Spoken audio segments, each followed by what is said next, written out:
Hello दोस्त, आप सभी कैसे हैं? जाहिर है अच्छे होंगे और आप लोग अपने यूपी टेट की तैयारी को आगे की ओर बढ़ा रहे होंगे। तो जिस आज मैं आपको बताने जा रही हूँ वनस्पतियाँ और जंतु के बारे में। वनस्पतियाँ जीवों को 5 भागों या 5 जगत में विभाजित किया जाता है। प्राणी, पादप, कवक, प्रजीव और मुनेरा। पौधे पादप जगत से संबंधित हैं। अधिकांश पौधे खाद्य चक्र में उत्पादित होते हैं। इसका तात्पर्य है कि वे अपना भोजन स्वयं बनाते हैं।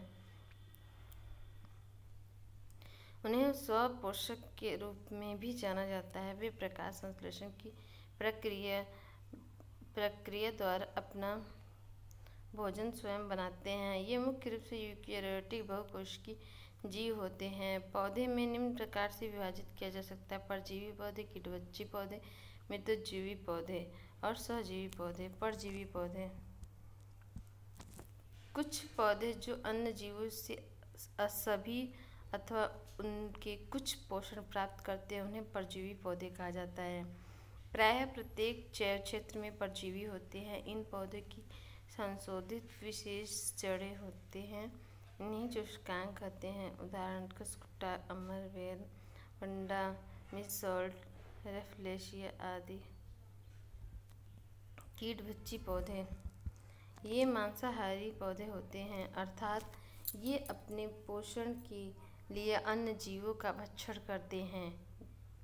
घटपर्णी एक प्रसिद्ध कीटभक्षी पौधा है। इसे विषमृत करने वाला पौधा भी कहा जाता है। पौधे कीड़े, मेढक और यहाँ तक कि चूहों तक पर अपना शिकंजा कस लेते हैं और उनसे पोषण प्राप्त करते हैं। पौधे में कीड़े को अपने ओर आकर्षित करने के लिए एक विशेष गंध होती है। यह ऑस्ट्रिया और इंडोनेशिया और भारत में मेघालय में पाया जाता है। कीटभक्षी पौधे के कुछ अन्य उदाहरण वीनस फ्लाईट्रैप, ड्रोसेरा, कॉर्पेंसिस, कॉमन बटरपॉट आदि हैं। वेलक्रो यह स्कूल बैग, कपड़े, जूते, बेल्ट आदि में टेप के रूप में उपयोग की जाने वाली सामग्री है। इसका आविष्कार जॉर्ज डे मेस्ट्रेल ने 1948 में किया था। वेलक्रो पौधे के नाम पर सामग्री को वेलक्रो नाम दिया गया क्योंकि जब हम उनके पास से गुजरते हैं तो वे हमसे चिपक जाते हैं। वेलक्रो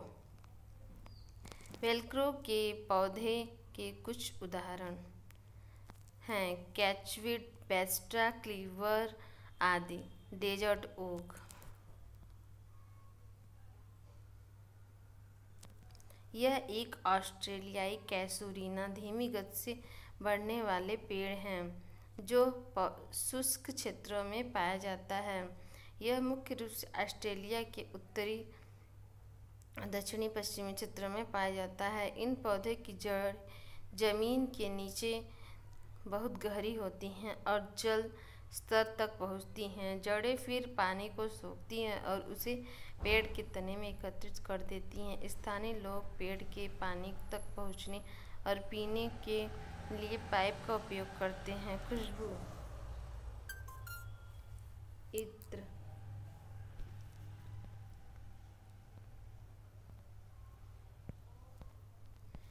इत्र खुशबू भारत में खुशबू को स्थानीय रूप से इत्र के नाम से जाना जाता है।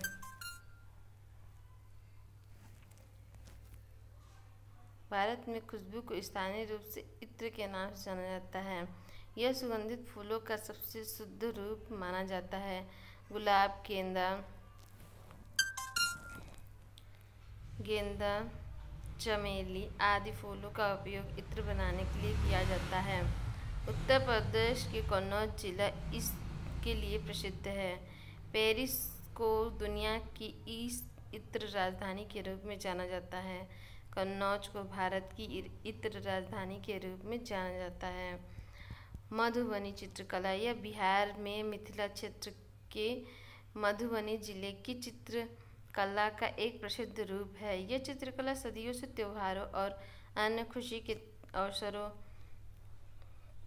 के दौरान लोगों के बरामदे और प्रांगण को विभूषित करती आ रही है। चित्रकला चावल पाउडर, प्राकृतिक रंगों जैसे नील, हल्दी और अन्य पौधे तथा पेड़ों के उपयोग करके बनाई जाती हैं। ये चित्रकला मनुष्य की विभिन्न गतिविधियों, जानवरों, पौधों, फूलों, पक्षियों आदि को चित्रित करती हैं।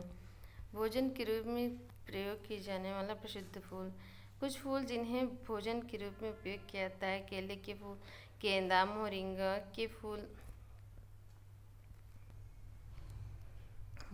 के फूल अथवा सहजन, पुदीना के फूल, बबूने का फूल, गुलाब, पपीते का फूल, लेवेंडर, जलकुंभी, दांत का पौधा, टूथएज प्लांट आदि। कचनार का फूल जैसे बोहनिया वेरीगेट भी कहा जाता है। यह चीन मूल का पौधा है। इसे आमतौर पर आर्किड भी कहा जाता है। यह भारत में उत्तर प्रदेश पाया जाता है। केले के फूल जो केरल में बड़े पैमाने पर पाए जाते हैं, इनमें औषधि गुण भी होते हैं। सहजन डोमेस्टिक के फूलों से स्वास्थ्य संबंधी अत्यधिक लाभ होते हैं। यह मुंह के कैंसर भी ठीक करता है। यह मुख्य रूप से महाराष्ट्र में पाया जाता है। खेजड़ी गांव राजस्थान के जोधपुर गांव में है।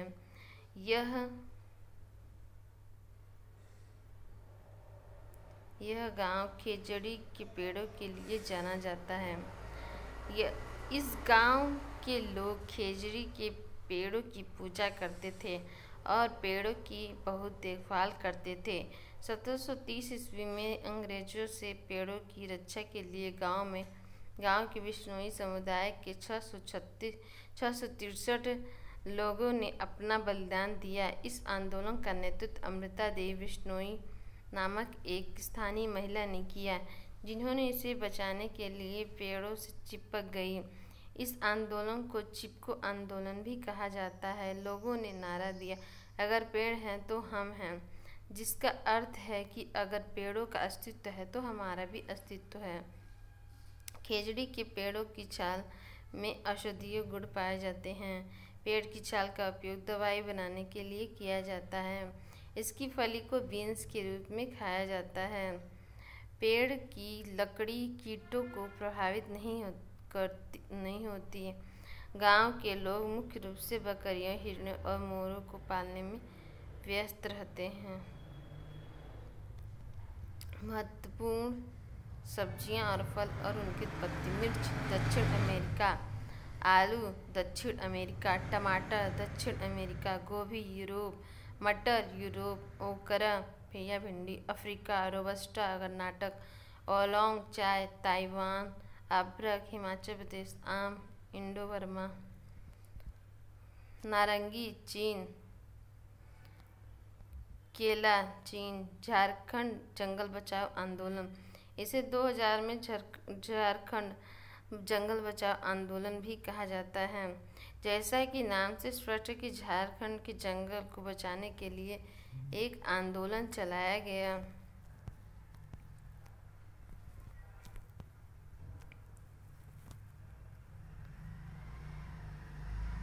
वन क्षेत्र में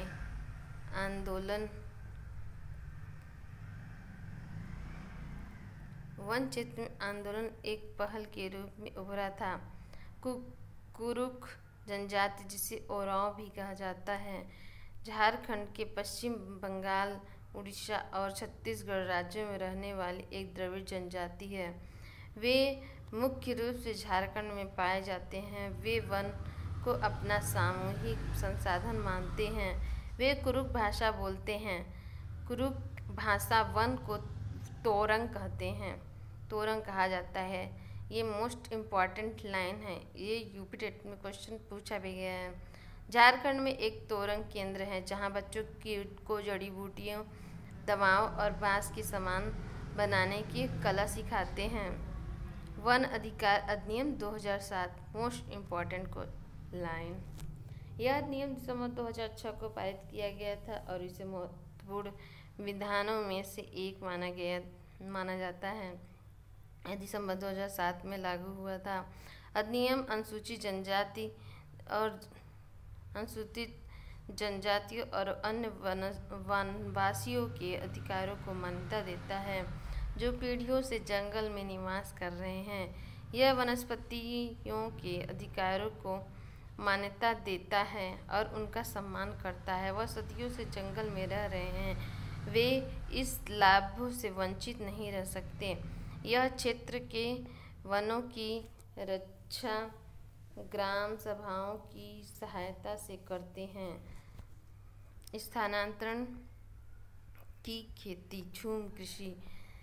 यह कृषि संबंधित एक कार्य है जहां एक वन भूमि को साफ किया जाता है, जलाया जाता है, फिर कृषि के लिए तैयार किया जाता है।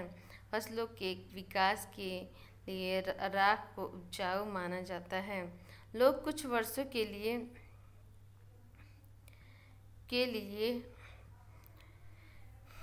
कृषि के लिए भूमि का उपयोग करते हैं और फिर कुछ वर्षों के लिए इसे खाली छोड़ देते हैं ताकि भूमि स्वाभाविक रूप से उर्वरता को पुनः प्राप्त कर सके और कुछ तथा नए भूमि के टुकड़ों पर खेती करने लगे।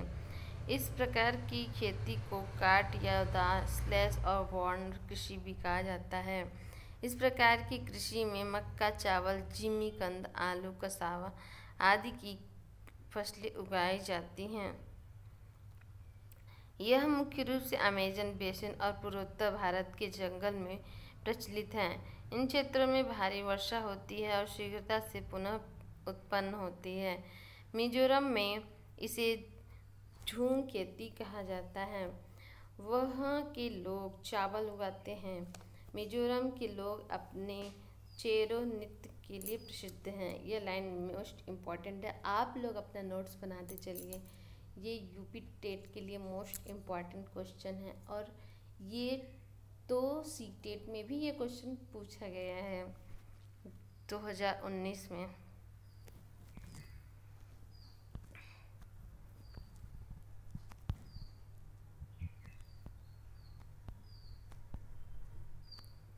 पूर्वोत्तर राज्यों मणिपुर, पमलो, छत्तीसगढ़ दीपा, अंडमान निकोबार देशों दीपा, मध्य प्रदेश पेवर दैया, आंध्र प्रदेश पोंडे या पेद्दा। ये क्वेश्चन आपसे नहीं पूछा जाएगा इसलिए मैं इसको स्किप कर रही हूँ। और आप लोग मेरे चैनल को लाइक, सब्सक्राइब एंड शेयर कर सकते हैं और आप लोग लगातार पढ़ते रहिए और अपने तैयारी को आगे बढ़ाते रहिए। धन्यवाद।